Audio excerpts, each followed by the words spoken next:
Hi everyone, हमारा next topic है the reduced मास। हम लोग इससे पहले जितने भी टॉपिक हमने किए हैं, मैंने आपसे कहा था कि मैं बुक बता दिया करूंगी आपको, तो वो जेसी उपाध्याय से थे। ओके। और अब जो हम टॉपिक करने जा रहे हैं वो लांडव लिप्सिस से है। ठीक है। लांडव लिप्सिस करके हमारी एक बुक आती है, मैं जस्ट अ मिनट में आपको शो कर देती हूँ। देखो, ये है हमारे पास, है ना, लांडव एंड लिप्सिस। ये क्लासिकल मैकेनिक्स है हमारे पास और इसका वॉल्यूम 1 है ना। ये आगे दे रखे हैं इन्होंने बहुत सारे वॉल्यूम, हमारे पास इसका वॉल्यूम 1 है। प्रोबेबली क्लासिकल मैकेनिक्स का जो है वो 1 है। चलिए, अब हम हमारे टॉपिक पे आते हैं।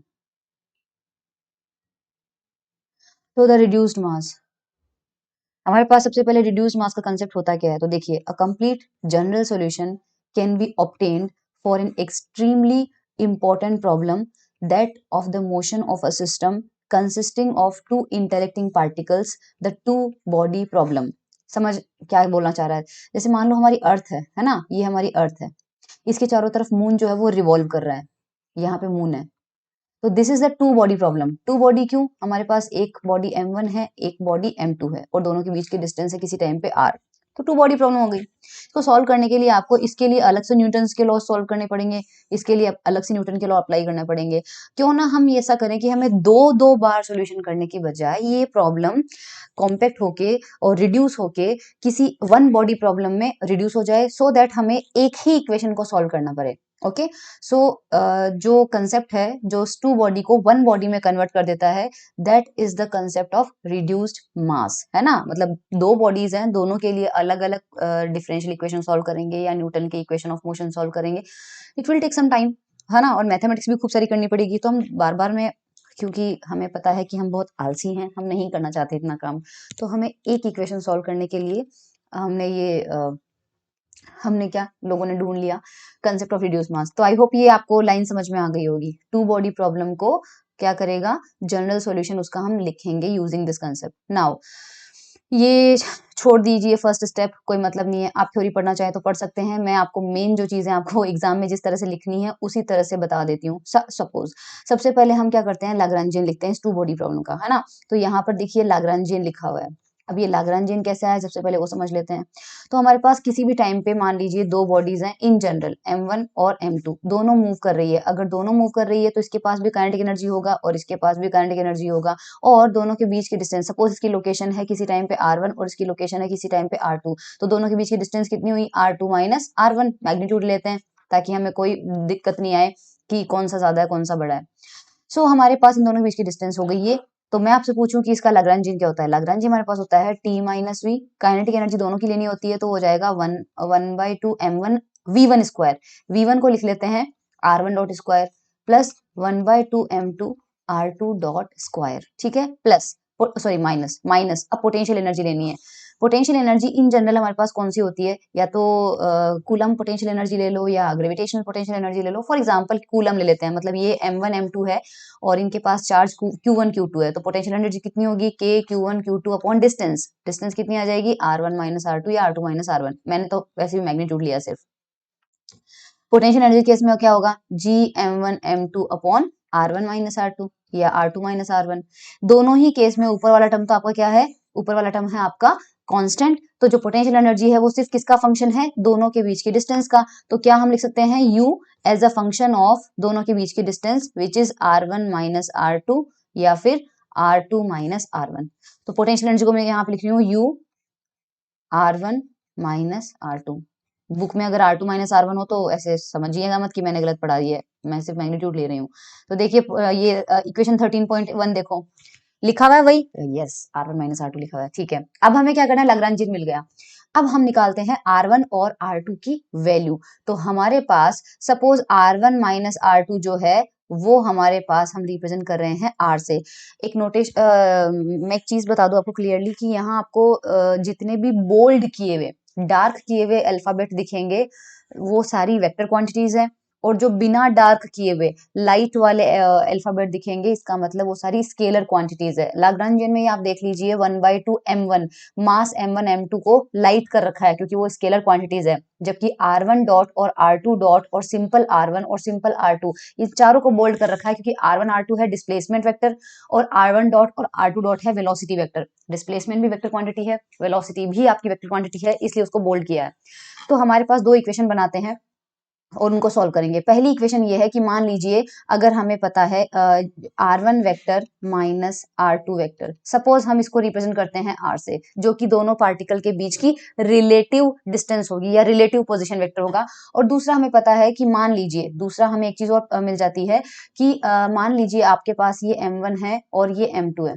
ओके, अगर मान लीजिए इन दोनों के बीच की जो डिस्टेंस है, यहाँ पर इनका सेंटर ऑफ मास है, इस पॉइंट पे इनका सेंटर ऑफ मास है मान लीजिए, और सेंटर ऑफ मास के ऊपर हमने क्या किया है, हमारे कार्टेशियन कोऑर्डिनेट सिस्टम का ओरिजिन यहाँ पे प्लेस कर दिया है। इसका मतलब सपोज ये इधर y जा रहा है आपके पास, मान लीजिए किधर भी आ रहा है, ये x आ रहा होगा और इधर आपका z आ रहा है रेंडमली, लेकिन ओरिजिन कहाँ है, सेंटर ऑफ मास पे। अगर ओरिजिन आपका सेंटर ऑफ मास पे हुआ तो आपने बीएससी पार्ट 1 में मैकेनिक्स में एक कंसेप्ट पढ़ा है सेंटर ऑफ मास का, जो ये कहता है कि अगर सेंटर ऑफ मास पे आपका ओरिजिन रखा हुआ है तो सेंटर ऑफ मास से बहुत सारे पार्टिकल अगर अलग अलग डिस्टेंस पे हुए, जैसे कि मान लीजिए सेंटर ऑफ मास है, इधर m1 है जिसकी डिस्टेंस r1 है, इधर m2 है जिसकी डिस्टेंस r2 है, इधर m3 है जिसकी डिस्टेंस r3 है, एंड सो ऑन।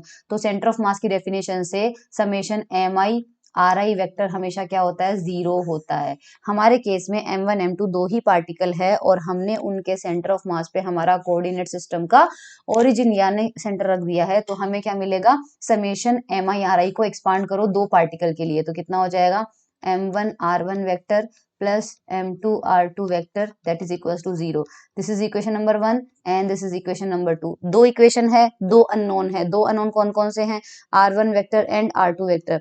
आपको क्या करना है, 1 और 2 को सॉल्व करके और वैल्यू निकालनी है r1 r2 की। एक तरीका बता सकती हूँ, यहाँ से r1 की वैल्यू निकालो तो कितना मिलेगा, माइनस का m2 r2 dot upon m1।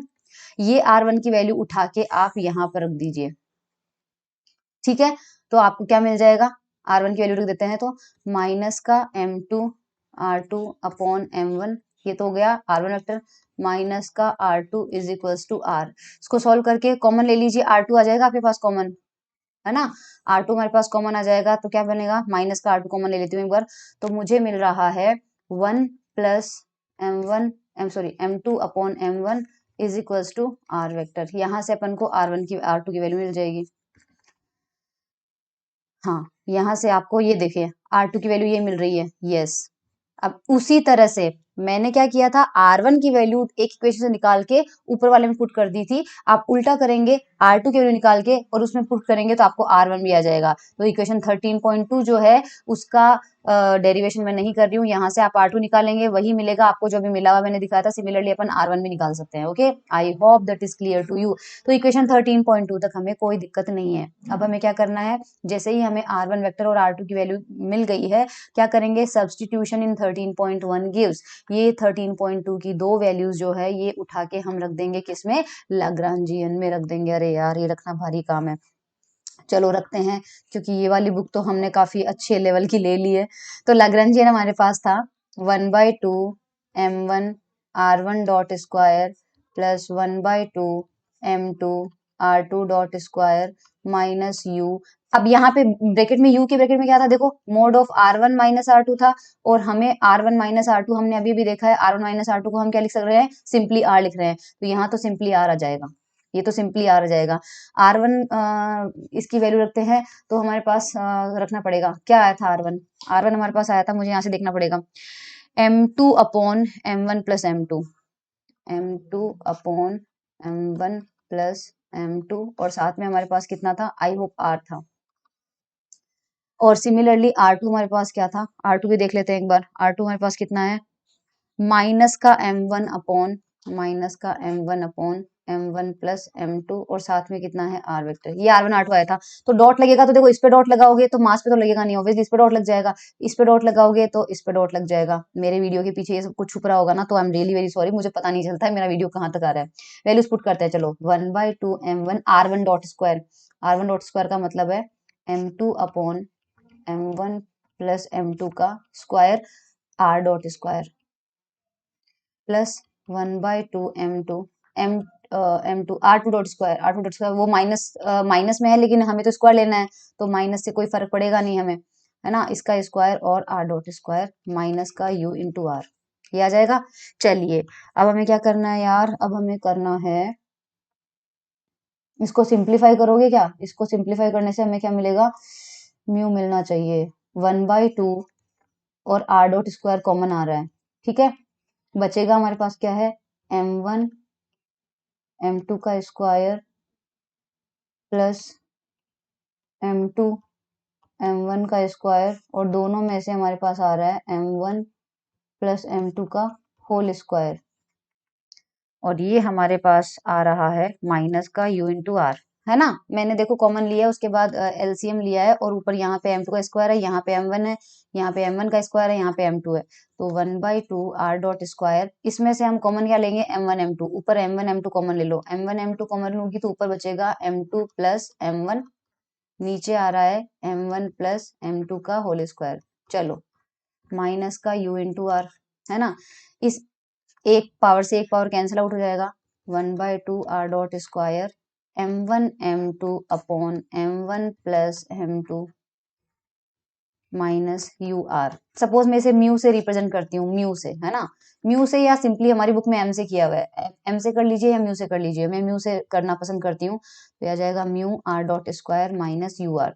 Now ये लाग्रांजियन अगर हमारे पास ये रिप्रेजेंट करता है कि अगर हमारे पास दो पार्टिकल ना होके सपोज हमारे पास ओरिजिन होता और ओरिजिन से r डिस्टेंस पे एक ही पार्टिकल होता, और उस पार्टिकल का अगर मास म्यू होता और ओरिजिन के रेस्पेक्ट में उसकी पोटेंशियल एनर्जी यू आर होती, तो इसका लाग्रांजियन हम क्या लिखते हैं, इसकी काइनेटिक एनर्जी क्या आती है, 1/2 mv स्क्वायर आता है, इसका मास कितना है म्यू, और इसका लोकेशन कितना है r, तो हमारे पास कितना आ जाएगा r dot square minus U into R. तो ये देखिए लाग्रांजियन जो है हम शुरू कहाँ से किए थे, दो पार्टिकल का लाग्रांजियन बनाया था, और लास्ट में हम कहाँ पहुंच गए, सिंगल पार्टिकल के लाग्रांजियन पे पहुंच गए। इसका मतलब टू बॉडी प्रॉब्लम को हमने वन बॉडी में रिड्यूस कर दिया, बशर्ते प्रोवाइडेड हमारा जो रिड्यूस मास है, तो ये जो म्यू है this is called reduce mass, मैं दिखा देती हूँ। तो देखो इक्वेशन 13.1 में हमें मिल जाता है 13.3, है ना, 13.3 मिल चुका है, वेयर इसने इसको m से रिप्रेजेंट किया है, ये देखो m, यही आया था, is called the reduced mass, है ना। तो क्या बोल रहा है ये, यहाँ पे आगे पढ़ो, बुक पढ़ने की बुक पढ़ना भी एक आर्ट होती है। The function 13.3 is formally identical with the Lagrangian of a particle of mass m moving in an external field ur which is symmetrical about a fixed origin। इसका मतलब ये कह रहा है कि जो Lagrangian हमें मिला है, जो हम टू बॉडी के उससे लेके आए हैं, वो आइडेंटिकल है एक Lagrangian के जो कि सिंगल पार्टिकल का है, जिसका मास m यानी म्यू के बराबर है, और उसका पोटेंशियल है यू आर, करेक्ट। सो हमने क्या किया, hence the problem of the motion of two interacting particles is equivalent to that of the motion of one particle in a given external field UR। कहना चाह रहा है कि इस तरह से हमने क्या किया है, ये प्रूव कर दिया कि दो इंटरेक्टिंग पार्टिकल की जो प्रॉब्लम है वो सिंगल पार्टिकल के इक्विवेलेंट है, ठीक है। अभी आगे का जो तामझाम है ना, फ्रॉम द सॉल्यूशन छोड़ दो, इंपॉर्टेंट नहीं है, एग्जाम में बस इतना पूछा जाएगा, what is the concept of reduce mass, and prove that using the concept of reduced mass we can reduce the problem of two body in one body, जितने आपको जितना करवाया है वो, ठीक है। चलिए नेक्स्ट टॉपिक है हमारा motion in a central field. बहुत डिफिकल्ट होने वाला है ये टॉपिक हमारा, सो प्लीज ध्यान से देखिएगा।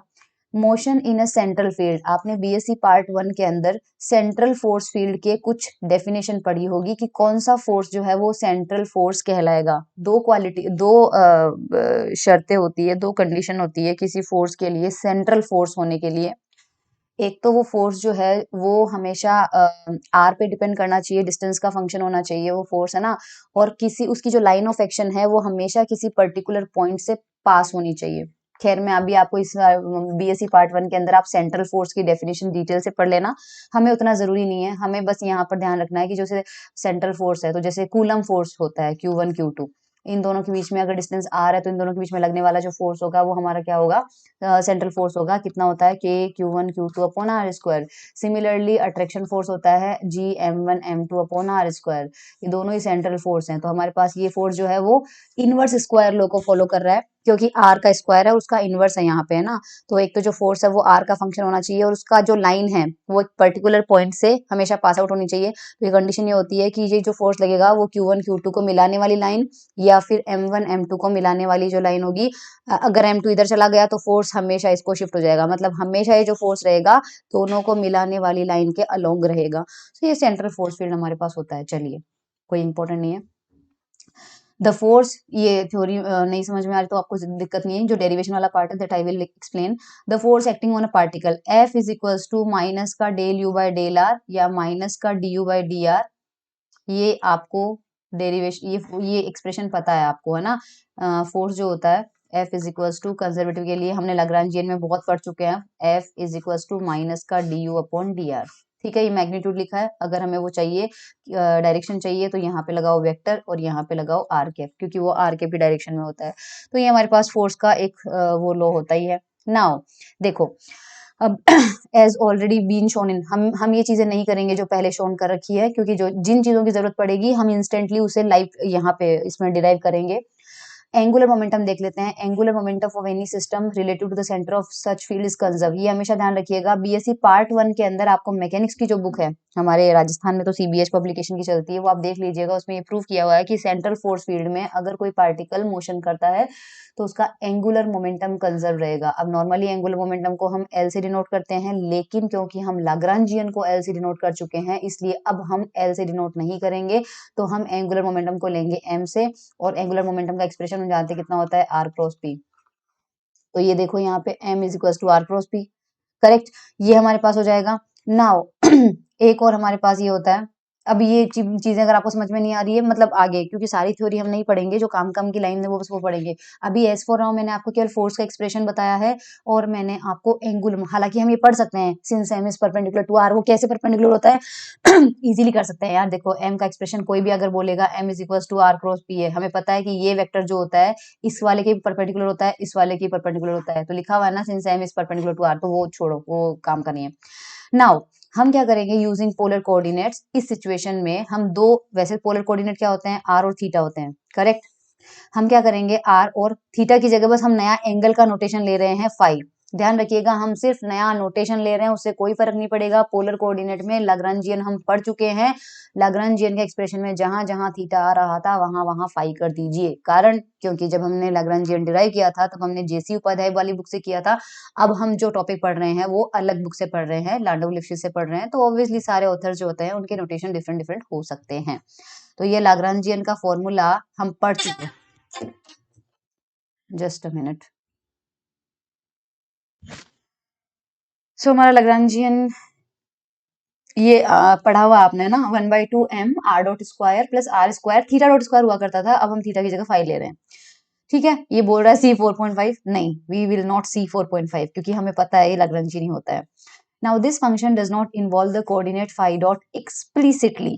ध्यान रखिएगा, इसमें हमारे पास कैसे नहीं आ रहा यार, फाई डॉट एक्सप्लिसिटली आ रहा है, फाई नहीं आ रहा है ना। इसने फाई डॉट गलत लगाया है, ये फाई लिखा हुआ है सिर्फ, फाई नहीं आ रहा। वी अग्री, क्योंकि आर डॉट स्क्वायर है, फिर are square phi dot square है, मतलब डायरेक्ट फाई नहीं आ रहा। तो इस लाइन का मतलब है this function does not involve the coordinate phi explicitly, directly phi नहीं आ रहा ना। Now any generalized coordinate QJ, ये बहुत इंपॉर्टेंट लाइन है, क्योंकि ये 1 मार्क वाले सेक्शन में आपके पूछा गया है क्वेश्चन, डिफाइन साइक्लिक कोऑर्डिनेट। सो ये ध्यान रखिएगा, बहुत इंपॉर्टेंट डेफिनेशन है। यहां से डेफिनेशन शुरू होती है, any generalize coordinate QI which does not appear explicitly in the Lagrangian is said to be cyclic। ये समझाना बहुत जरूरी है यार। कोई भी, आप देखो लाग्रांजियन मान लीजिए आपके पास है Q1 Q2 और फिर Q3 नहीं आता, मान लीजिए Q4 Q5 और सारे आ रहे हैं Qn तक, है ना। मान लीजिए लाग्रांजियन में सारे कोऑर्डिनेट आ रहे हैं Q3 को छोड़ के, तो ऐसा कोऑर्डिनेट Q3 जो कि लाग्रांजियन में एक्सप्लिसिटली यानी डायरेक्टली अपीयर नहीं हुआ है, उसे हम साइक्लिक कोऑर्डिनेट कहेंगे। तो यहाँ पर साइक्लिक कोऑर्डिनेट कौन हुआ, Q3, बस ये याद रखना, ठीक है। अब ये क्यों पढ़ा इसके बारे में, इसका फिजिकल सिग्निफिकेंस अभी थोड़ी देर में समझ में आएगा। देखो, for such coordinate we have by Lagrange's equation d by dt del l by del qi dot is equals to del l by del qi dot equal to 0। क्या बोलना चाह रहा है, ये देखिए, ये कह रहा है कि ऐसी इक्वेशन अगर होती है तो मान लीजिए हम d by, मैं Q3 के रेस्पेक्ट में लिखना चाह रही हूँ, तो del L upon del Q3 dot आता है यहाँ पे, minus del L upon del Q3 equal to 0। ये लाग्रांज इक्वेशन होगी हमारे पास। बट क्योंकि हमने देखा कि जो लाग्रांजियन है वो तो Q3 का फंक्शन ही नहीं है, अगर वो Q3 का फंक्शन नहीं है तो Q3 के रेस्पेक्ट में उसका डिफरेंशिएशन क्या होगा, 0। इसका मतलब ये वाली क्वांटिटी आपके पास 0 होगी, और अगर ये 0 है तो ये वाला पार्ट आपके पास डायरेक्टली 0 हो जाएगा। तो D by D T del L upon del Q3 dot equal to 0 हो जाएगा। और अगर किसी भी चीज का डिफरेंशिएशन 0 आता है तो वो टर्म हमारे पास क्या होता है, कांस्टेंट होता है।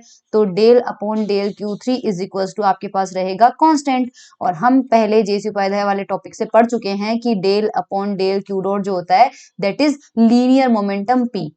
ये हमारे पास क्या होता है, P के बराबर होता है। पढ़ा हुआ अपन ने, P के बराबर होता है, पढ़ चुके हैं, ठीक है ना। प्लीज ऐसे मत बोलना कि हमने कब पढ़ा।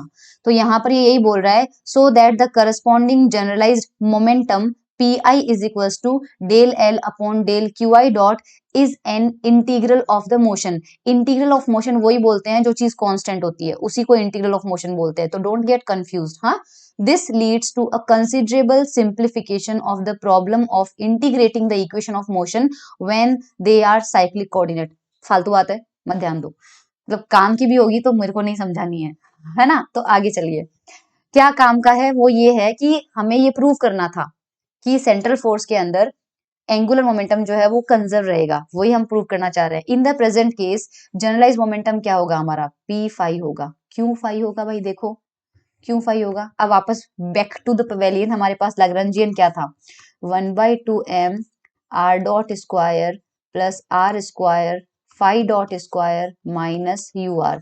इस एक्सप्रेशन में कहीं पे भी फाई दिख रहा है क्या, नहीं दिख रहा। अगर फाई नहीं दिख रहा है इसका मतलब del L upon del phi की वैल्यू 0।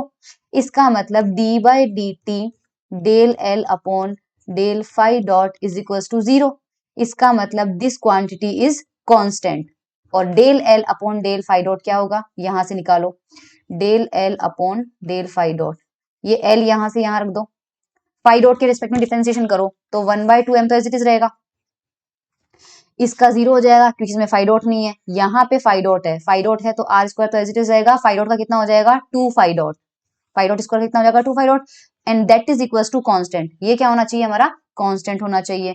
अब ये इसको देखो, 2 से आपका 2 कैंसिल आउट हो जाता है, M are square phi dot, है ना, M are square phi dot. अगर थीटा के रेस्पेक्ट में ये करते तो थीटा के रेस्पेक्ट में क्या मिलता, M are square theta dot equal to 0। अगर हम फाई की जगह थीटा वाला नोटेशन लेते जैसा कि हमने जेसी उपाध्याय वाली बुक से लिया था, तो थीटा डॉट कितना होता है, ध्यान रखना, theta dot is nothing but d theta by D t. और d theta by D t बचपन में आपने पढ़ा था ओमेगा के इक्वल होता है, एंगुलर वेलोसिटी के इक्वल होता है। तो ये होता है एम आर स्क्वायर ओमेगा।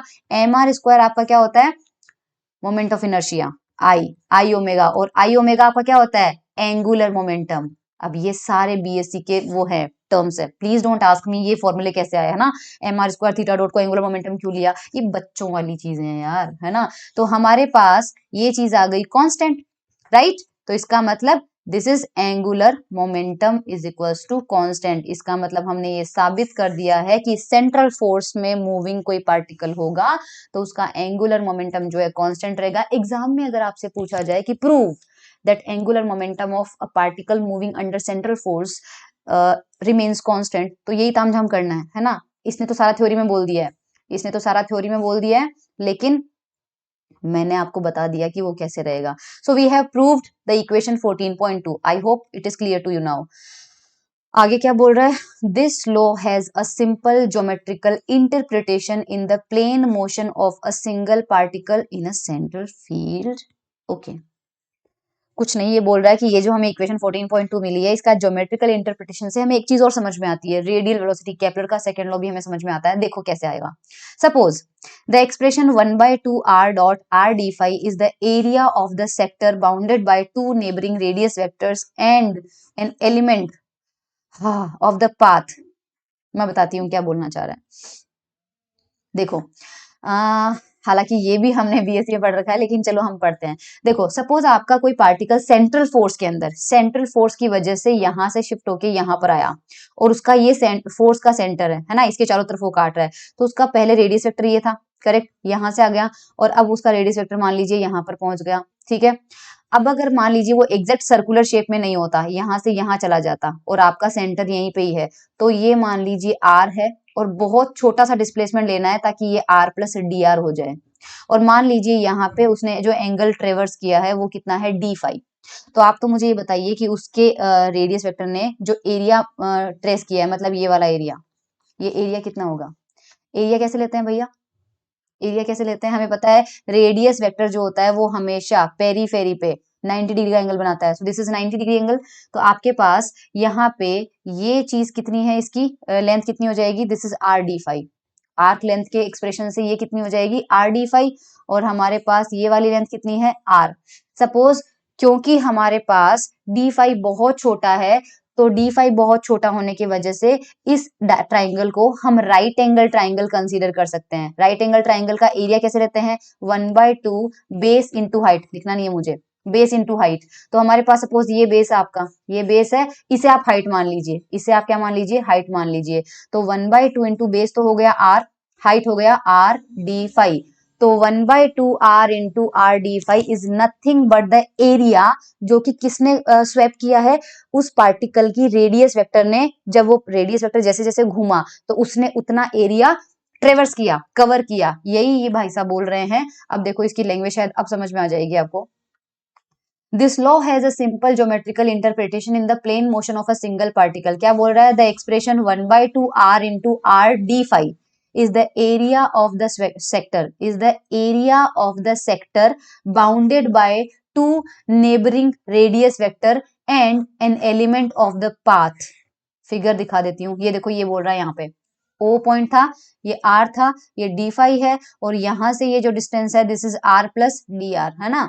और यहाँ से इसने परपेंडिकुलर डाला, वैसे ये हमारे पास कितना हो रहा है, क्योंकि D5 बहुत छोटा है इसलिए इसने इस लेंथ को आर्क लेंथ बना दिया, दैट इज R D5 मान लिया है, और यहाँ से उसका एरिया आया।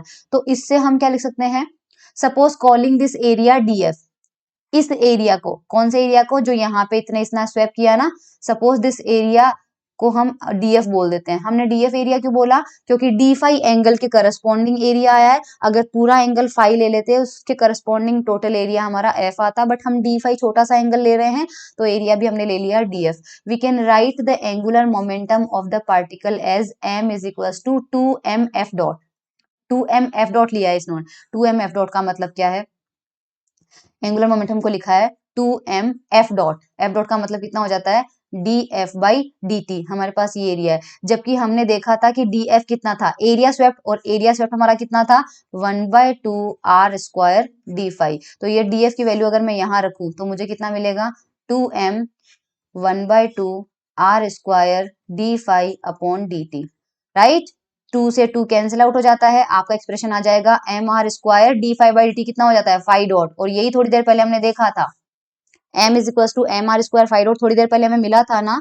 और हमारे पास अभी इन भाई साहब ने जो बोला था कि 2m f डॉट भी लिख सकते हो, तो 2m f डॉट से भी हमने लिया तो वही रिजल्ट आ रहा है। इसका मतलब हमें कोई आपत्ति नहीं है, आप m को 2m f डॉट लिख लीजिए, लिख लो भाई। तो m को 14.3 से लिख सकते हैं ना, कोई समस्या आपको नहीं होनी चाहिए, है तो कमेंट कर देना। मतलब पता नहीं, मैं कमेंट देखूंगी मतलब देखती तो हूँ, बट मुझे रिप्लाई करने में ऐसा लगता है आप लोग इस वीडियो को पता नहीं कब देखोगे, तब तक तो मैं भूल जाऊंगी ये सारा, है ना। इसलिए अभी तो पढ़ के पढ़ाना होता है मुझे सिर्फ। चलो फिर भी आप 1-2 दिन में अगर कमेंट करेंगे तो आई विल आंसर, और जो मेरे कॉलेज के स्टूडेंट्स हैं उनको तो मैं क्लास में कर दूंगी। Now the complete solution of the problem of the motion of a particle in a field. अच्छा ये चीज केपलर का लॉ है, ध्यान रखना कि इक्वल टाइम में radius vector equal area swept करता है, यानी कि जो एरिया स्वेप्ट है दैट ऑलवेज रिमेन्स कांस्टेंट, क्योंकि हमने अभी भी प्रूव किया कि हमारा जो एंगुलर मोमेंटम है M are square five dot, हमने देखा कि ये कांस्टेंट है, राइट। और अगर हम इसमें करते हैं M are square D five by D T, तो ये भी क्या रहेगा हमारे पास, कांस्टेंट रहेगा।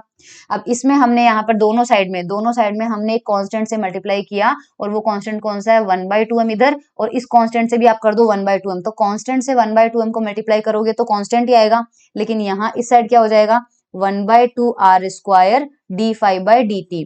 सो 1/2r² d∅ हमारे पास कितना था, एरिया स्वेप्ट, एरिया स्वेप्ट था, और नीचे अगर dt लिख दो तो ये कितना हो जाएगा, area swept per unit time, यानी कि यूनिट टाइम में हमारे पास जो एरिया स्वेप्ट होता है दैट रिमेन्स कांस्टेंट, यानी कि इक्वल टाइम में रेडियस वेक्टर जो है वो इक्वल एरिया स्वेप्ट करेगा, that is Kepler's second law. आगे हम केपलर के लॉ आएंगे तब पढ़ेंगे इसके बारे में, और भी है ना, वैसे अपन ने बीएससी में भी पढ़ रखा है। चलते हैं आगे। अब हमारे पास क्या हुआ, हाँ, most simply obtained by starting from the laws of conservation of energy and angular में फालतू बातें हैं, without writing out the equation of motion themselves, expressing phi dot in terms of m from 14.2 and substituting in the expression for the energy। my goodness, we obtain, क्या कर रहा है यार ये, एनर्जी हमारे पास क्या होगी, एनर्जी होती है काइनेटिक प्लस पोटेंशियल, काइनेटिक का एक्सप्रेशन यहाँ लिखा हुआ है, पोटेंशियल का एक्सप्रेशन यहाँ लिखा हुआ है। आई होप यहाँ तक कोई दिक्कत नहीं है। इस पार्ट को पहले अंदर से मल्टीप्लाई करके लिखा, फिर ये 1/2m गया, किससे मल्टीप्लाई हुआ, सेकंड टर्म से, सेकंड टर्म से मल्टीप्लाई होके 1/2m r² and phi dot square है। इसको आप क्या लिख सकते हो, mr² फाई डॉट स्क्वायर को आप क्या लिख सकते हो, 1/2m² अपॉन mr²। बता देती हूँ कैसे लिखा है। काइनेटिक का एक्सप्रेशन था 1/2m r.² plus r² phi dot square, right. Open करो, 1/2m r.² plus 1/2m r² phi dot square. अब इस वाले एक्सप्रेशन को क्या लिख रहा है ये, इसको लिखा है, मैं देख लेती हूँ कैसे लिखा है भाई साहब ने, 1/2m² 1/2m² अपॉन नीचे क्या लिखा है, स्मॉल mr², स्मॉल mr² रख के देख लेते हैं, कोई दिक्कत नहीं है। ये वाले एक्सप्रेशन को, इसको रखा है इन्होंने, है ना, इसको रखा है 1/2m² अपॉन mr²। ये वाला टर्म और ये वाला टर्म इक्वल है या नहीं, इसको वेरीफाई कर लेते हैं। तो मैं इसको लेके चल रही हूँ एक बार ना, इसको लेके चलते हैं, तो इसको लेके चलें तो 1/2 m हमारे पास क्या था, m हमारे पास था mr² फाई डॉट, तो उसका स्क्वायर करना पड़ेगा हमें। नीचे हमारे पास कितना है, mr², mr², चलो क्या क्या कैंसिल आउट हो रहा है, 1/2, एक m से एक m का स्क्वायर कैंसिल आउट हो जाएगा तो ऊपर m बचेगा, ठीक है, नीचे वाला m ऊपर के m² से कैंसिल आउट हो जाएगा। एक r² से ऊपर देखो, r² न्यूमरेटर में देखो r² का स्क्वायर है, तो नीचे r का स्क्वायर है तो ऊपर एक r² बचेगा और साथ में फाई डॉट स्क्वायर बचेगा। यस, ये चीज यहाँ आ रही है, देखो आ रही है ना, इट मीन्स यस, हम इसको लिख सकते हैं, हमें कोई आपत्ति नहीं है। तो ये क्वांटिटी आ गई, और प्लस का यूआर इसलिए लिखा है क्योंकि अब ये टोटल एनर्जी निकाल रहा है। लाग्रांज जब होता है तो टी माइनस वी होता है, यहाँ हम टोटल एनर्जी लिख रहे हैं तो we have to write T plus V, kinetic plus potential, वो हमने कर दिया। अब क्या बोल रहा है, इस इक्वेशन से आपने आर डॉट की वैल्यू निकाली है जो कि ये 14.5 वाली आएगी। हे भगवान, सारा डेरिवेशन तो मुझे ही करना पड़ रहा है। काइनेटिक हमारे, सॉरी, टोटल एनर्जी थी 1/2m r.² प्लस अभी हमने क्या निकाला था, 14.4 को देख रही हूं मैं, 1/2m² 1/2m² upon mr² plus ur, है ना।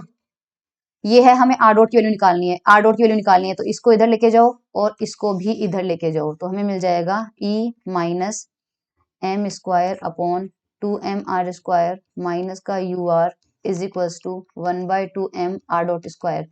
m को 2 को भी ले जाओ तो twice of e minus m² upon 2mr² minus u as a function of r, वो नहीं लिख रही मैं, और क्या करना है, m is that is equals to r.²। हमें r डॉट निकालना है तो रूट लेना पड़ेगा, तो under root 2/m e minus m² upon 2mr² minus u that is equals to r dot, और r डॉट कितना होता है, dr/dt।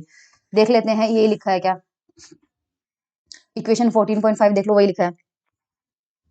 इस रूट का मतलब है ये रूट यहां तक जा रहा है,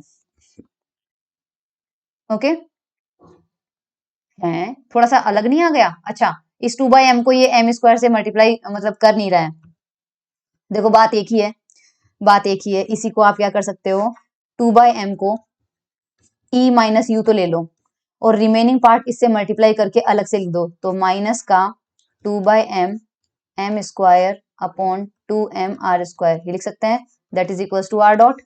जिस फॉर्म में बुक ने लिखा है उसी फॉर्म में लाने की कोशिश कर रही, लाने का वो कर रही हूँ मैं। तो आपका 2 से 2 कैंसिल आउट हो जाएगा और नीचे m और m का स्क्वायर बन जाएगा, तो माइनस का m² upon m² r² is equals to r dot, ठीक है, ओके। ये आ गया इक्वेशन नंबर 14.5। चलो अब ये बोल रहा है कि ऑन इंटीग्रेटिंग, इसको इंटीग्रेट करो भाई और आपको निकालना है t। सीरियसली? तो हमारे पास देखो कुछ नहीं है, आपको रखना है इस dr को, इस dr के नीचे इस पूरे टर्म को लेके आ जाओ और dt को दूसरे साइड में भेज दो। चलो भेज के बताती हूँ। ये हमारे पास था dr अपॉन dt, तो हम क्या करेंगे, dt को मैंने लेफ्ट साइड में रखा है और dr अपॉन ये अंडर रूट वाली पूरी वैल्यू आ गई, दोनों साइड में इंटीग्रेट करो तो इधर टोटल टाइम कितना आ जाएगा t, और इधर कितना आ जाएगा integration dr upon root of सारा का सारा एक्सप्रेशन, वही लिखा हुआ है यहाँ पे। तो देखो t is equal to integration dr divided by ये रूट सारा तामझाम प्लस कांस्टेंट, इंटीग्रेशन कांस्टेंट। ठीक है, 14.6 तक आपको कोई प्रॉब्लम नहीं होनी चाहिए। अब देखिए, writing 14.2 as d phi is equal to m dt upon m r square, substituting dt from 14.5 and integrating. हाँ, क्या करना चाह रहा है यार, ये बोल रहा है d phi को रखो, हमें d phi की वैल्यू निकालनी है, हमें तो dt की वैल्यू लिख चुकी है, हमें तो 14.5 में dt मिला हुआ है। देखो नहीं, 14.5 में dt मिला, मैं बताती हूँ क्या करना चाह रहा है हमारे पास। Writing 14.2 as d phi is equal to m dt upon r square, writing d phi is equal to m dt upon, just a minute, m dt upon m r square, m r square. Okay, हमें पता है कि देखो m कितना आया था, हमारा m था m r square phi dot, ये था हमारा, that is m r square d phi upon dt, ये हुआ करता था हमारा m। यहां से मैं d फाई की वैल्यू निकालूं तो d फाई की वैल्यू कितनी आ जाएगी मेरी, m dt upon m r square, जो की वैल्यू मैंने यहाँ लिखी है। ठीक है, तो ये तो आपके पास d फाई आ गया। अब अगर मुझे d फाई मिल रहा है तो d phi is equal to m upon m are square को तो रखो, और ये जो dt है इसकी वैल्यू आप यहां से लो, कहां से लो, ये रहा dt की वैल्यू, ये रहा, बिना इंटीग्रेशन किए, dt पे इंटीग्रेशन नहीं लगाना है, तो dt की जगह रख सकते हैं dr अपॉन रूट के अंदर की वैल्यू, है ना, dr अपॉन रूट के अंदर की वैल्यू, तो dr अपॉन रूट के अंदर की वैल्यू, रूट के अंदर की वैल्यू कितनी थी, 2/m e minus u minus m square upon m square r square, m square upon m square r square. ठीक है, ये हमारा d फाई हो गया। अब क्या करना चाह रहा है यार,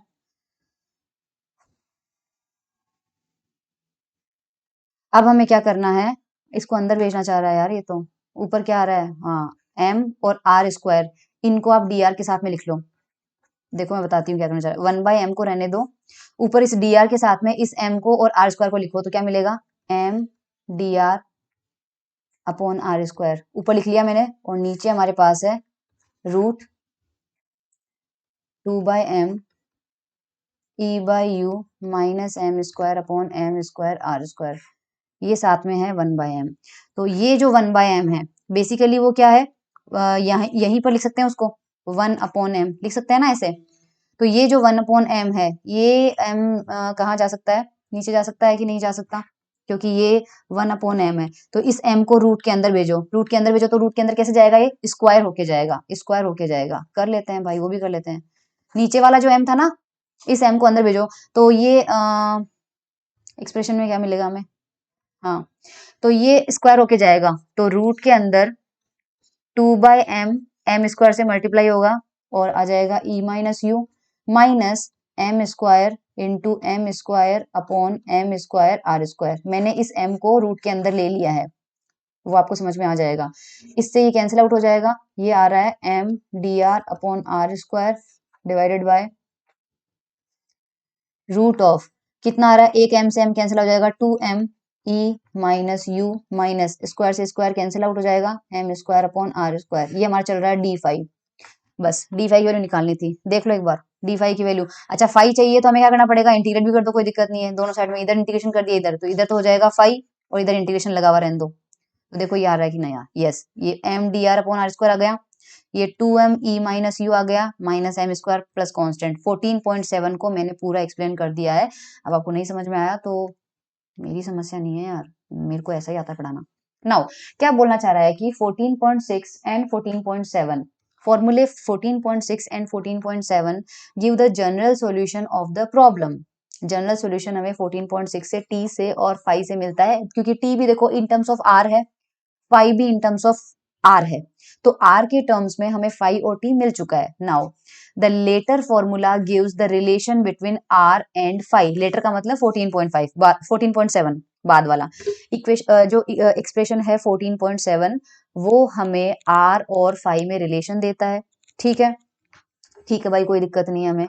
विच is the equation of path, r और फाई के बीच का जो रिलेशन होता है वो हमें पाथ की इक्वेशन देता है, पाथ के बारे में बताता है। क्यों बताता है भाई?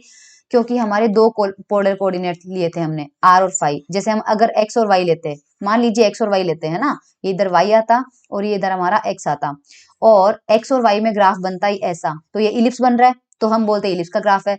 अब हमारे पास क्या बन रहा है? आर और फाई में, तो आर और फाई में अगर इलिप्स बनेगा तो हमें पता रहेगा ना कि पार्टिकल का जो पाथ है वो इलिप्स के शेप का है, तो इसका मतलब आर और फाई में जो रिलेशन है उससे हमें ट्रेजेक्टरी पता चलेगी, शेप ऑफ पाथ। चलो 14.6 क्या बताता है?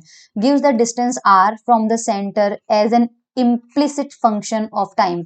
हमें t मिल रहा है r के टर्म्स में, यानी कि जो इक्वेशन 14.6 है वो हमें r और t बता रहा है। इसका मतलब किसी पर्टिकुलर टाइम पे 2 सेकेंड 3 सेकेंड 4 सेकेंड पे हमें बताएगा कि सेंटर से पार्टिकल का रेडियस वेक्टर कहाँ पहुंचा है। तो जाहिर सी बात है ये हमें क्या बता रहा है? लोकेशन बता रहा है उसकी अलग अलग टाइम पे। तो this gives the distance r from the centre as a function of time. ठीक है, the angle phi, it should be noted, always varies monotonically with time, since 14 point to show that phi can never change। side छोड़ दीजिए, कोई मतलब नहीं है आपका, उसमें स्क्वायर के टर्म है, सो हमें मतलब उसमें उसका नेगेटिव साइन नहीं होगा इसलिए। Now the expression 14.4 shows that the radial part of the motion can be regarded as taking place in one dimension in a field where effective potential energy is। हाँ, इसका मैं बताती हूँ आपको ये क्या बोलना चाह रहा है, ये लाइन का मतलब क्या है।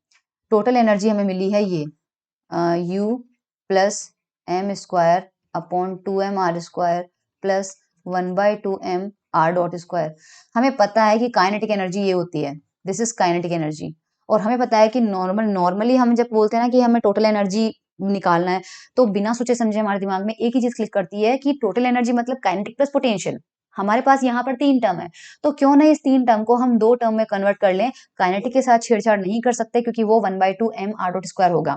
और अब बचे ये 2 टर्म, इन 2 टर्म को अगर हम बोल दें यू इफेक्टिव, यू इफेक्टिव हो जाएगा हमारा एक्चुअल पोटेंशियल एनर्जी, और एक्स्ट्रा पार्ट आ रहा है 2m r square. This is called centrifugal potential energy, है ना। बाद में बताऊंगी क्यों इसको बोल रहे हैं सेंट्रीफ्यूगल पोटेंशियल एनर्जी। एनीवेज यही लाइन लिख रखी है, तो U इफेक्टिव हमारा हो जाता है UR plus m square upon 2m r square. This quantity is called the centrifugal energy. The values of R for which UR plus m square upon 2m r square is equals to E determine the limits of the motion as regards distance from the centre. ये तामझाम क्या बोल रहा है बता देती हूँ। अगर आपके पास R की वो वैल्यू जिसके लिए U प्लस मतलब U इफेक्टिव जो है वो E के इक्वल हो जाए, वो हमें बताता है डिस्टेंस की लिमिट। क्या मतलब है इसका? देखो आपका E क्या आया था? आपका E आया था U plus m square upon 2m r square plus kinetic energy. Kinetic energy कितनी है? 1/2 are dot square.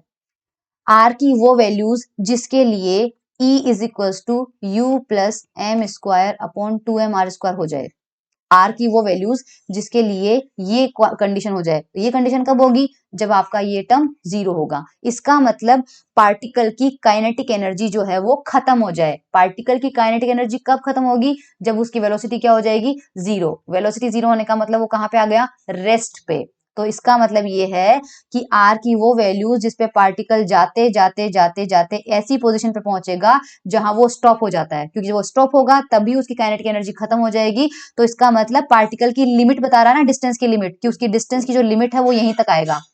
Right, I hope ये समझ में आ रहा होगा कि ये जो कंडीशन है, ये वाली कंडीशन से आपको ये पता चल जाएगा कि ये आर की उस वैल्यू पर होगी जहां पर पार्टिकल जाते जाते थक के रुक जाएगा, क्योंकि वही उसकी लिमिट है, उसकी डिस्टेंस की लिमिट है। तो अब वापस इस स्टेटमेंट को पढ़ो। The values of R for which 4.9 determine the limit of the motion as regard distance from the center। center से highest distance की limit बता देगा। When equation 14.9 is satisfied, the radial velocity R dot is 0। R dot हमारे पास 0 हो जाएगा। This does not mean that the particle comes to rest as in true one dimensional motion. इस line का मतलब क्या है? आपको क्या बताया था कि पार्टिकल जो है वो जाते जाते रेस्ट पे आ जाएगा, right? So this was the case of one dimension, ये वन डायमेंशन का था, लेकिन यही कंडीशन फुलफिल करते हुए पार्टिकल बिना रेस्ट के भी रह सकता है। फॉर एग्जाम्पल, आपका आर डॉट जीरो है, राइट? आर डॉट आपको जीरो करना है, तो अगर मेरा पार्टिकल एक लीनियर मोशन में होता है, वन डायमेंशन में होता है, वन डी में, तो ये कंडीशन तभी ट्रू होगी जब पार्टिकल आपका रेस्ट पे आ जाएगा। ध्यान रखना, जो एग्जांपल मैंने आपको समझाया है that was true for one dimensional motion. One D में तो ये कंडीशन तब भी फुलफिल होगी जब आपका पार्टिकल चलते चलते चलते रुक जाए, क्योंकि आर को आपको और चेंज नहीं करना है, तो आर आपका कांस्टेंट होगा तभी तो आर डॉट आपका जीरो होगा। लेकिन यही कंडीशन फुलफिल हो सकती है सर्कुलर मोशन में। देखो, ये सेंटर है, सेंटर से पार्टिकल यहाँ पर है तब भी उसकी डिस्टेंस आर है, जब वो यहाँ पर है तब भी उसकी डिस्टेंस आर है, जब वो यहाँ पर है तब भी उसकी डिस्टेंस आर है, जब वो यहाँ पर है, यानी सर्कुलर मोशन में पार्टिकल रेस्ट पे नहीं है, फिर भी आर आपका क्या है, सॉरी, आर आपका क्या है, कांस्टेंट, और आर डॉट उसकी वजह से आपको क्या मिल गया, जीरो। तो सर्कुलर मोशन में रहते हुए ये कंडीशन फुलफिल हो सकती है बिना रेस्ट पे आए। आई होप समझ में आ गया। This does not mean that the particle comes to rest as in the true 1D problem. Since the angular velocity phi dot is not zero, the value r dot equal to zero indicates a turning point. क्योंकि वो ये कह रहा है कि phi dot तो zero नहीं हुआ है ना, जब आप सर्कल पे मूव कर रहे हो, सर्कल पे मूव कर रहे हो, तो सेंटर से उसका रेडियल वेक्टर यहाँ था, फिर वो यहाँ पर पहुंचा, तो यहाँ से यहाँ तक जाने में उसने कोई ना कोई फाई एंगल तो ट्रेवल किया ही है, राइट? तो इस कंडीशन में आपका आर डॉट जीरो हो सकता है, लेकिन आपका फाई डॉट जीरो नहीं होगा। क्यों? क्योंकि फाई कंटिन्यू चेंज हो रहा है, इंक्रीज होता जा रहा है। देखो, फाई चेंज होते जा रहा है, अगर फाई चेंज होते जा रहा है इसका मतलब फाई डॉट जो है नॉट इक्वल टू जीरो आएगा, राइट? तो आपको यही बोलना चाह रहा है। नाउ वो टर्निंग पॉइंट है, टर्निंग पॉइंट का मतलब यहाँ पर जब था तो अब टर्न होके इधर आ गया, यहाँ पर जब है तो टर्न इधर आ गया, टर्न होके टर्न होता जा रहा है, बस that's it. Where r t begins to decrease instead of increase in vice versa, छोड़ दीजिए, इलिप्स के लिए बोल रहा है वो। नाउ हाँ, अब ये सारा चीज नहीं करना है अपन को, राइट? डायरेक्टली इसका वो समझते हैं। डेल्टा फाई हमारे पास कितना आया, देखो, during the time in which r varies from r max to r minimum and back, the radius vector turns through an angle phi delta phi which according to 14.7 is given by 14.7 देख लो एक बार। Yes, 14.7 equation देख लो। मैं इसमें integration हटा देती हूँ, या फिर इंटीग्रेशन लेने दो, आप इंटीग्रेशन ले लिया, इस फाई की वैल्यू हमें क्या बताएगा इस इंटीग्रेशन के अंदर, और अगर इधर कांस्टेंट नहीं लगाना है तो हम लिमिट लगा सकते हैं। ये कांस्टेंट कब आता है, जब इंटीग्रेशन पे लिमिट नहीं होती है। तो अगर मान लीजिए मेरा पार्टिकल, मैं आपको एक डायग्राम से समझाऊंगी, अभी तो एक जस्ट इन एग्जाम्पल, ये ट्रू एग्जाम्पल नहीं है, हाँ, बस ये क्या बोलना चाह रहा है। सपोज आपका पार्टिकल जो है उसका मोशन थोड़ा सा मतलब इलिप्स टाइप में है, जिसमें आर हमेशा सेम नहीं होता है, दो बारी चेंज होता है। तो ये जब डिस्टेंस होगी, suppose this is your r minimum and this is your r maximum, तो पार्टिकल ने क्या किया, आर मैक्सिमम पे था शुरुआत में, राइट? आर मैक्सिमम पे, और वो कहाँ पे गया, आर मिनिमम पे गया, आर मिनिमम से वापस वो कहाँ पर आया, आर मैक्सिमम तक आया। तो इसमें जानने में इसने टोटल जो एंगल ट्रेवल किया इसके रेडियस वेक्टर ने, अब आप सोचेंगे वो तो 2 पाई हुआ, वो 2 पाई नहीं होगा, क्योंकि मैं बताती हूँ अभी क्यों नहीं होगा। तो ये एंगल सपोज अगर डेल्टा फाई है ना, इसके रेडियस वेक्टर ने डेल्टा फाई एंगल ट्रेवल किया है, तो इसकी वैल्यू होगी वही जो d r upon under root था, ठीक है? तो ऊपर यहाँ पर जो फाई है, इस फाई की जगह उसने एंगल कितना ट्रेवल किया है, मान लीजिए डेल्टा फाई किया है, और हमारे पास राइट हैंड साइड में कांस्टेंट हट जाएगा, लिमिट हमारे पास लग जाएगी आर मिनिमम से आर मैक्सिमम, तो बाकी कुछ भी चेंज नहीं हुआ। इक्वेशन 14.10 को ध्यान से देखिए, ये टर्म एज इट इज वही है, बस यहाँ पे कांस्टेंट नहीं है। क्यों? क्योंकि इस बार हमने लिमिट अप्लाई कर दी है आर मिनिमम से आर मैक्सिमम, और यहाँ पे ट्वाइस क्यों आया है, क्योंकि वो ये कह रहा है कि आर मैक्सिमम से आर मिनिमम तक जाना है एंड बैक वापस आना है आर मिनिमम से आर मैक्सिमम, तो दो बार ट्रेवल कर ली डिस्टेंस, इसलिए यहाँ पर फैक्टर 2 आ रहा है। नाउ आई टेल यू कैसे हो रहा है। The condition for the path to be closed is that this angle should be a rational fraction of 2 pi, that is delta phi should be equal to 2 pi m upon m, where m and n are integers. In that case, after n periods, the radius vector of the particle will have m complete revolutions and will occupy its original position so that the path is closed. अब ये diagram था, देखो diagram क्यों ना समझ में नहीं आएगा। Have a look at this diagram. यहाँ पे आपका पार्टिकल था, ठीक है, उसने ट्रेवल किया, ब्लू पर ध्यान देना, पहले वो क्या गया, यहाँ पर जब वो पहुंचा, यहाँ पर जब वो पहुंचा तो मान लीजिए कि हमने उसका रेडियस वेक्टर जो है उसको ले लिया r, यहां से लाइन निकलेगी, करेक्ट। अब जाते टाइम पे क्या हुआ, सेम इलिप्स पे आने की बजाय उसने ये डिफरेंस इधर आ गया, वो देखो इधर आ गया, तो अब आपका जो इलिप्स है वो यहाँ पर बन रहा है, करेक्ट। तो आपका ये जो पॉइंट था वो शिफ्ट होके यहाँ पर आ गया, तो रेडियस वेक्टर जो था वो पहले यहां से गुजर रहा था, अब वो यहां से गुजर रहा है, तो यहां से यहां तक में उसने एंगल ट्रेवल कर लिया, और वो एंगल कितना है, डेल्टा फाइव। आई होप समझ में आ गया आपको। यहाँ पर बनाऊं तो ये क्या कहना चाह रहा है कि बेसिकली आपका पार्टिकल एक इलिप्स पे था और फिर घूम के ऐसे आया, तो हमारे पास यहाँ सेंटर बन रहा था, तो यहाँ पर पहले रेडियस वेक्टर था ऐसे, अब रेडियस वेक्टर आपका हो गया ऐसे, तो this angle is delta five. तो रेडियस वेक्टर r1 है, और r1 यहां से यहां तक आने में कितना एंगल बनाया उसने, डेल्टा फाइव। इस डेल्टा फाइव की एक कंडीशन होती है, अगर वो फुलफिल होती है तभी हम कहेंगे कि पार्टिकल का पाथ क्लोज है।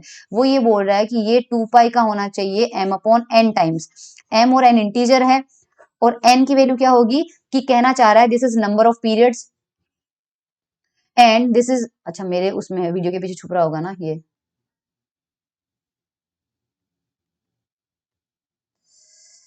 ये है number of revolutions. Number of revolutions और नंबर ऑफ पीरियड्स का मतलब क्या है, नंबर ऑफ पीरियड्स वो होंगे जो पार्टिकल जो है वो एक पूरा इलिप्स कंप्लीट करने में टाइम लेगा। देखो मैं एक चीज समझाती हूँ, नंबर ऑफ पीरियड काउंट कर रही हूँ मैं, ठीक है।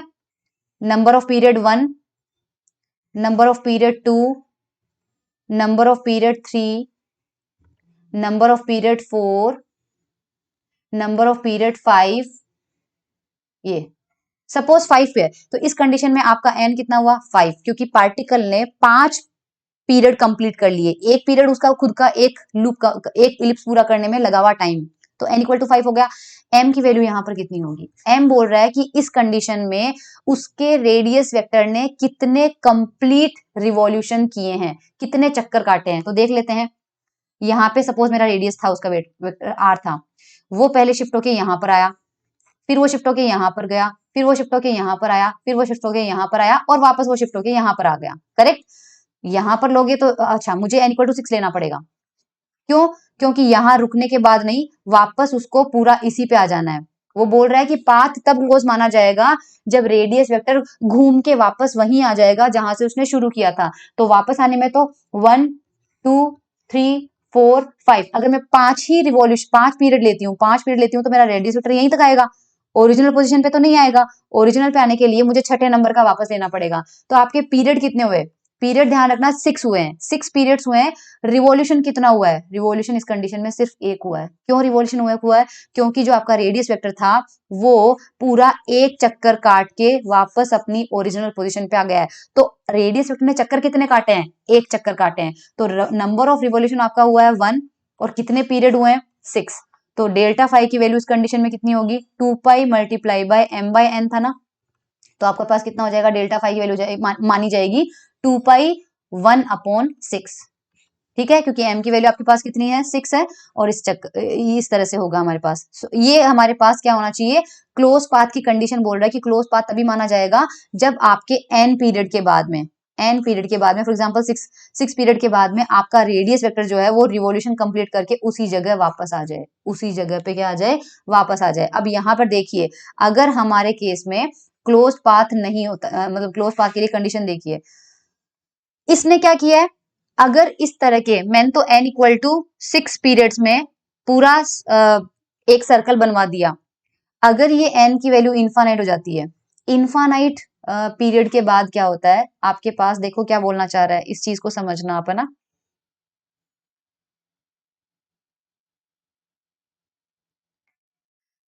Entire path is obtained bye repeating identical segment. Identical segment का मतलब जो बार बार इलिप्स बन रहे हैं ना, उन्हीं को बार बार रिपीट कर रहा है particle, forward and backward. This applies also to infinite path which consist of two symmetrical branches extending from turning point r equal to r minimum to infinity। ये चीज नहीं है हमारा क्लोज पाथ के लिए लेना ना, हमें तो यहाँ पढ़ना पड़ेगा। अच्छा सॉरी, इन्फिनिटी वाला नहीं है हमारा, तो दो है ना, ये रहा। At a turning point, the square root and therefore the integrand change sign. If the angle phi is measured from the direction of the radius vector to the turning point, the part of the path of each side of that point differ only in the sign of phi for each value of r. That is, the path is symmetrical about the line. छोड़ो, starting से from a point where r equal to r maximum, हमने start किया है जब particle maximum distance पे था, r equal to r maximum. The particle traverse a segment of the path as far as the point with r equal to r minimum. अब यहां पर देखो, इस चक्कर में आपको आर मिनिमम कहां पे मिल रहा है, दो सर्कल बनते हैं जब इन्फानाइट बार, मैंने तो n इक्वल टू 6 टाइम किया था, जब पार्टिकल इन्फानाइट बार इलिप्स बनाता है, इन्फानाइट बार इलिप्स बनाता है, देखो तो यहां पे अंदर एक सर्कल बनता है, ये देखो अंदर एक सर्कल बन रहा है और एक बाहर बन रहा है, एक सर्कल आपके पास बाहर बन रहा है. देखिए पार्टिकल जब इस इलिप्स को कवर कर रहा है तो उसका जो रेडियस वेक्टर है वो सेंटर पे नहीं जा रहा है, सेंटर कवर मतलब बिल्कुल सेंटर में नहीं जा रहा है, पार्टिकल कभी भी नहीं जा रहा है, उसकी जो पोजीशन वेक्टर है कभी भी आर मिनिमम से कम नहीं हो रही है और कभी भी आर मैक्सिमम से ज्यादा नहीं हो रही है. तो यहाँ पर पार्टिकल हमेशा दो सर्कल के बीच में रहता है, ये दो सर्कल है, अंदर वाले की रेडियस आर मिनिमम है, बाहर वाले की रेडियस आर मैक्सिमम है और पार्टिकल हमेशा इन दोनों के बीच में रह रहा है. देखो आप देख लीजिए भले, पार्टिकल का पहला इलिप्स यहाँ बना इस तरह से, ये देखो पहला इलिप्स बना तो वो आर मिनिमम के अंदर नहीं आया, दूसरा इलिप्स यहाँ पर बना देखिए, तीसरा इलिप्स वो यहाँ पर बना देखिए, चौथा इलिप्स वो यहाँ पर बना देखिए.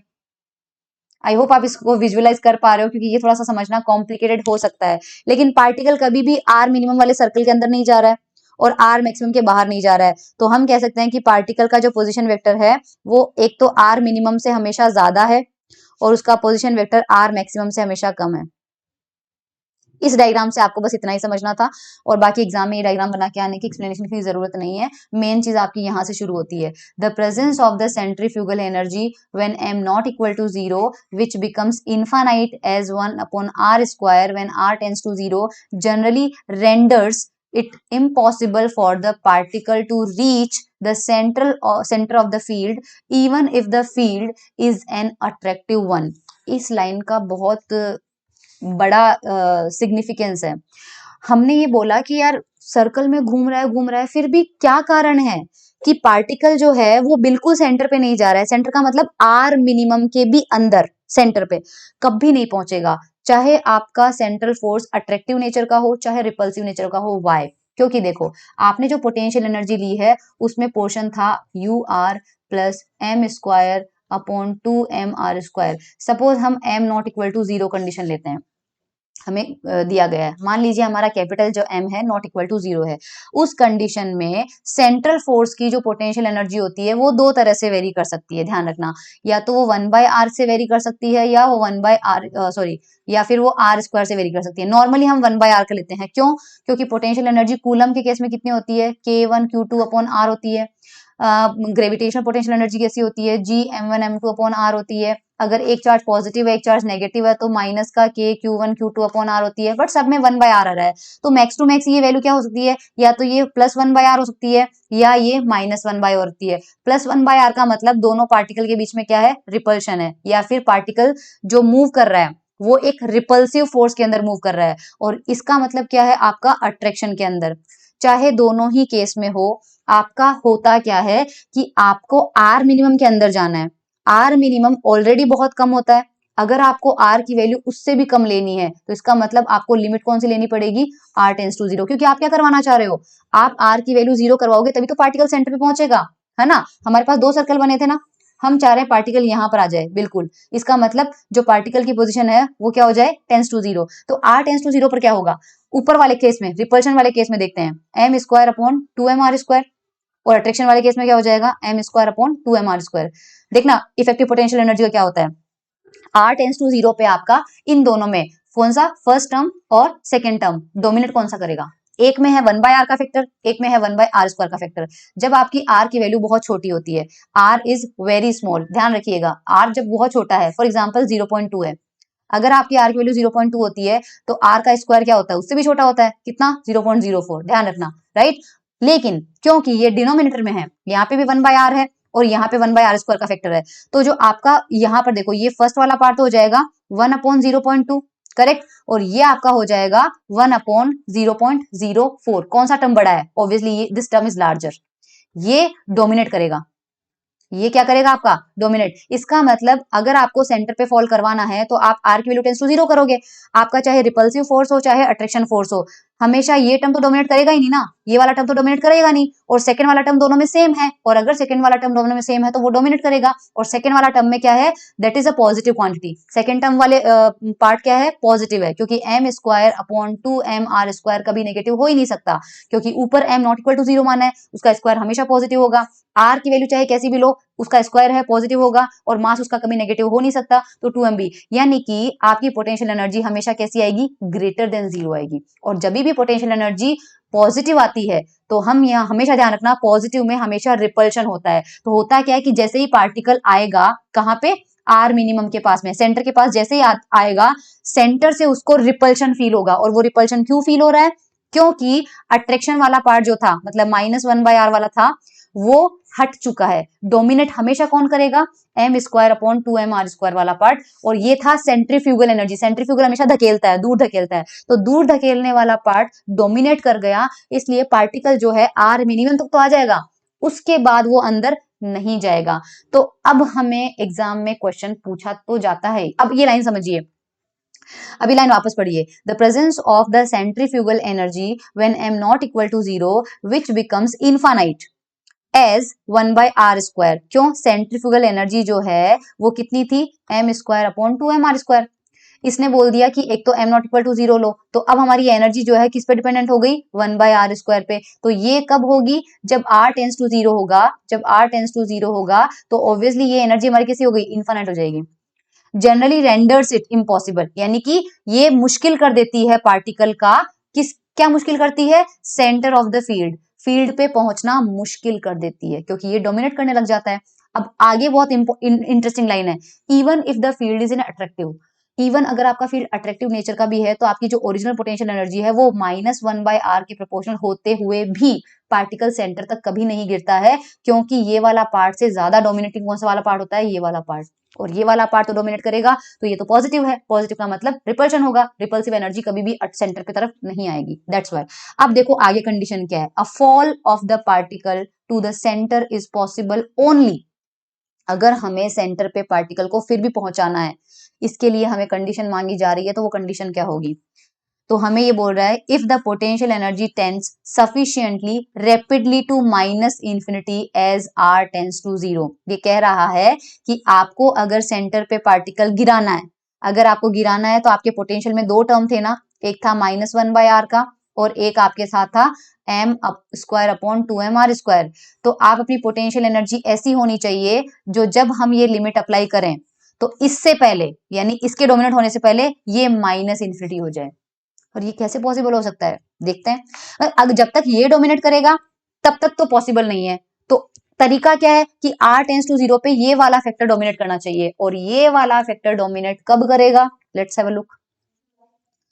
हमारे पास फ्रॉम द इनइक्वालिटी हमें पता था कि 1/2m r² की वैल्यू कितनी है? e -u -m²/2mr²। ये कहाँ से आया भाई? ये एनर्जी एक्सप्रेशन से आया। सो फोकस होके ये वाला टॉपिक समझना। हमारे पास e कितना था? 1/2m r² plus u plus m²/2mr²। तो यहाँ से अगर 1/2m r² की वैल्यू निकालें तो वो वैल्यू कितनी आ जाएगी? e -u -m²/2mr²। Kinetic energy कभी भी नेगेटिव नहीं होती है, क्योंकि उसमें 1/2 फैक्टर होता है which is always positive, mass होता है which is always positive, and r dot का स्क्वायर है, तो इवन r डॉट आपकी नेगेटिव भी आती है तो उसका स्क्वायर ऑलवेज पॉजिटिव होगा। So this quantity will always be positive, ये हमेशा ग्रेटर देन 0 होगा। ठीक है, तो यही लाइन यहाँ लिखी हुई है। ओके, इसको क्या करेंगे? पूरी इक्वेशन को r² से मल्टीप्लाई कर दीजिए। पूरी इक्वेशन को r² से मल्टीप्लाई करने से क्या मिलेगा? इधर आ जाएगा r²e, इधर आ जाएगा r²u, और इधर आ जाएगा r² कैंसिल आउट हो जाएगा, -m²/2m।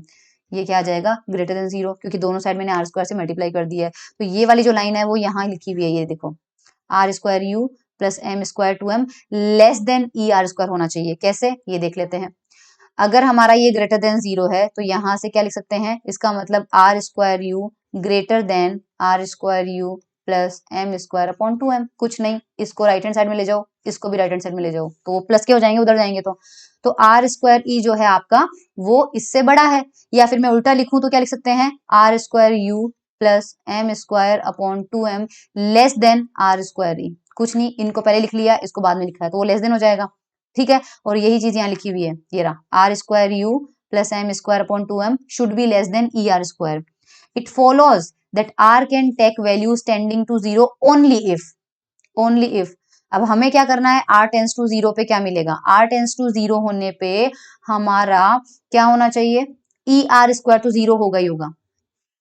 r tends to zero पे E r square to zero. देखो यहाँ पर एक इंपॉर्टेंट है, अब हमने क्या किया है, r टेंस टू जीरो पे अप्लाई करते हैं। r टेंस टू जीरो को अगर हम अप्लाई करें, एनर्जी, टोटल एनर्जी हमेशा कंजर्वेटिव फोर्स में कांस्टेंट होती है। ध्यान रखना, कंजर्वेटिव फोर्स जब लगता है, सेंट्रल फोर्स जो होता है वो एक कंजर्वेटिव फोर्स होता है, और कंजर्वेटिव फोर्स की खासियत है कि उसमें पार्टिकल की या सिस्टम की total energy always remains constant.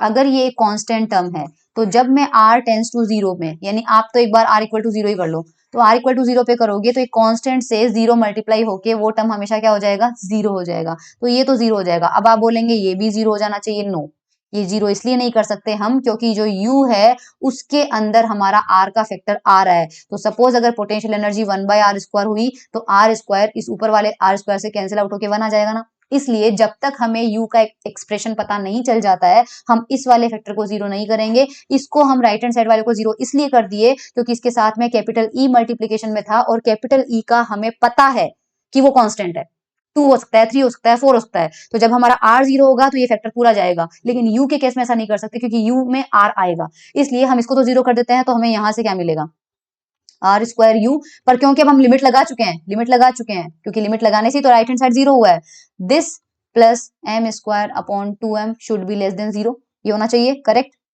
या फिर are square u r tends to zero should be less than minus m square upon 2m, right. ये कंडीशन होनी चाहिए हमारे पास, यही कंडीशन यहाँ लिखी हुई है, देखो ये वाली equation 14.11। That is u r must, अब हमें क्या चाहिए, यू आर हमारा क्या होना चाहिए, पहले माइनस इन्फिनिटी चल जाना चाहिए। अगर m square upon 2m r square वाला टर्म जो है वो चला गया तो फिर हमारा वही है, सेंटर पे नहीं जाएगा, जो हम ऊपर देख चुके हैं। अभी थोड़ी देर पहले वीडियो को बैक करके देखो, मैंने आपसे वीडियो को बैक करके ये बोला है कि अगर आपको सेंटर पे आपका पार्टिकल गिराना है तो जो आपका u था, जो कि -1/r की प्रोपोर्शनल था, वो पहले माइनस इन्फिनिटी होना चाहिए। क्योंकि अगर वो पहले माइनस इन्फिनिटी हो गया, किससे पहले, m square upon 2m r square से, इससे पहले अगर ये माइनस इन्फिनिटी हो जाता है तो हमारा जो u है उसमें ये टर्म डोमिनेट कर जाएगा, और अगर ये टर्म डोमिनेट करेगा तो u की वैल्यू हमें माइनस इन्फिनिटी मिलेगी। और जब नेट पोटेंशियल एनर्जी नेगेटिव होती है तो अट्रैक्शन होता जाता और पार्टिकल जो है सेंटर पे फॉल कर जाएगा। तो हमारी रिक्वायरमेंट ये है कि u जो है वो हमें माइनस इन्फिनिटी करना है, u की वैल्यू हमें माइनस इन्फिनिटी करनी है। ur must tend to minus infinity either as minus alpha upon r square with alpha greater than m square upon 2m or proportionally to -1 upon r raised to power n with n greater than 2। Exam में question पूछा गया है, ये statement लिखा गया है और बस इसको बोला गया prove it a particle will fall to the center of force if if n greater than 2। मतलब ये बोला गया है कि आप प्रूव कीजिए कि पार्टिकल हमारा किसी सेंट्रल फोर्स के फील्ड पे गिर जाएगा, उसकी ये कंडीशन होती है, ऐसा आपको प्रूव करना है। अब देखो दो तरीके बता रहा है, दो तरीके से आपका यू आर जो है मतलब वो नेगेटिव हो जाएगा और आपका पार्टिकल जो है वो सेंटर पे गिर जाएगा। तो कंडीशन क्या मिली हमें, कंडीशन हमें ये मिली है, इसको सेटिस्फाई करवाते हैं, ये सेटिस्फाई होनी चाहिए r टेंस टू जीरो पे। अगर हमारा u, पहली कंडीशन देखना, ये बोल रहा है कि u को आप ले लो minus alpha upon r square, और एल्फा आपका ग्रेटर देन होना चाहिए एम स्क्वायर अपॉन 2m से। लेते हैं एक बार, अगर मेरा u जो है minus alpha upon r square आ जाता है तो देखो ये इक्वालिटी क्या मिलेगी, तो उससे मुझे क्या मिलेगा, r square minus alpha upon r square, correct, ये अपना हो जाएगा। और आर स्क्वायर से आर स्क्वायर कैंसिल आउट हो जाता है, ठीक है, तो हमारे पास ये वैल्यू आ जाएगी माइनस का अल्फा। और राइट हैंड साइड में लेस देन हमारे पास कितना है, माइनस का एम स्क्वायर अपॉन 2m। ये चीज हमें समझ में आ गई, माइनस माइनस आप कैंसिल आउट कर दो, आपके पास कितना आ जाता है। हाँ ध्यान रखिए, ऐसी कंडीशन में ऐसी कंडीशन में, जस्ट अ मिनट, अब आपको समझ में ऐसे नहीं आएगा। हाँ, हमारी टोटल एनर्जी क्या थी देखो, हमारी टोटल एनर्जी थी U plus m square upon 2mr²। Potential kinetic तो हमने क्या काइनेटिक का क्या किया हमने, हाँ सॉरी, हमारा इफेक्टिव पोटेंशियल इतना था, ये हमारा था U इफेक्टिव, और हम ये चाह रहे हैं कि ये नेगेटिव आ जाना चाहिए। अगर ये नेगेटिव आ जाता है तो हमारा पार्टिकल गिर जाएगा सेंटर पे, ये पॉजिटिव नहीं आना चाहिए। कब? जब हमारा R टेंस टू 0 हो जाए। तो अब देखिए हमारा इसका मतलब आर स्क्वायर से मल्टीप्लाई करो, हमारा आर स्क्वायर यू प्लस, और ये नेगेटिव आना चाहिए, ये हमारा क्या होना चाहिए, लेस देन 0 होना चाहिए। तो plus m square upon 2m, ये हमारा क्या नेगेटिव होना चाहिए, यही हम चाह रहे हैं, नेगेटिव होना चाहिए। तो u की वैल्यू अगर मैं रखूं minus alpha upon r square, minus alpha upon r square plus m square upon 2m, ये मेरा क्या होना चाहिए, लेस देन 0 होना चाहिए, राइट, नेगेटिव आना चाहिए। तो आर स्क्वायर से आर स्क्वायर कैंसिल आउट हो जाएगा, माइनस का alpha plus m square upon 2m।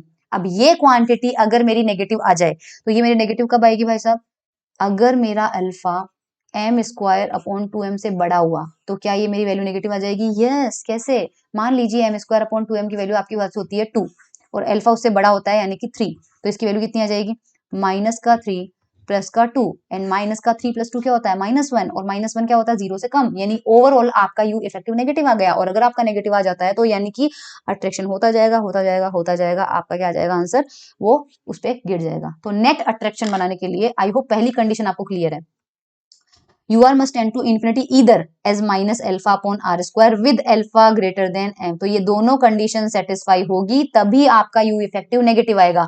एक और तरीका आपको बता रहा है कि आप प्रोपोर्शनल कर दो U को -1 अपॉन r की पावर n में, और वहां n ग्रेटर देन 2। ये भी बहुत शानदार चीज बोली है इसने। कैसे बोली है कि हमारा एम क्या है, हमें r square u plus m square upon, sorry, हमारा U इफेक्टिव क्या था, u plus m square upon 2mr², ये हमें चाहिए नेगेटिव। कब चाहिए नेगेटिव, जब हमारा r टेंस टू 0 हो जाए। तो ये बोल रहा है कि ये -1 अपॉन r की पावर n के बराबर होना चाहिए, और ये आपका है m square upon 2mr²। M square upon 2m तो कांस्टेंट है, तो मैं सिर्फ r की डिपेंडेंस लिख देती हूँ क्योंकि दोनों में r आ रहा है। तो सपोज ये तो हमारा वेरी कर रहा है -1 अपॉन r की पावर n, और ये वेरी कर रहा है 1 अपॉन r स्क्वायर से। हमें चाहिए ये नेगेटिव, हमें चाहिए ये नेगेटिव, है ना, लेस देन 0।